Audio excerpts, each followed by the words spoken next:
Hello there, welcome to our channel Login Helps again. Hope you are doing fine. I'm back with another tutorial video, and today I'll be showing you how to log into your Parkrun account from your computer. And now without further ado, let's dive right into the video. But before that, don't forget to like, subscribe and hit that bell icon for more videos.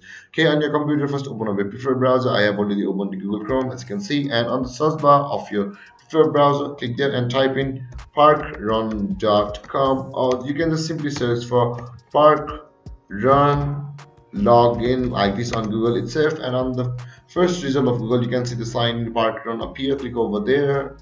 Basically we will be going to the same website, but let's do it from the Parkrun's home page. And on the Parkrun's home page, after you land here, you can see the sign in option on the top right corner of your screen. Just click on the sign in option, and after that you'll be required to enter your Parkrun ID over here and your Parkrun password over here. Or if you have forgotten your Parkrun password, just simply click over here on the visit parkrun.com reset password, and you will be taken to the interface where you can reset your password. And now there guys, after you have entered your Parkrun ID and password over here, click on OK to log into your Parkrun ID. And then guys, this is how you log into your Parkrun ID. And if you have any confusions or questions regarding the topic, don't hesitate to comment in the comment section below, and don't forget to like, subscribe and hit that bell icon for more videos. Thank you for watching guys. Peace.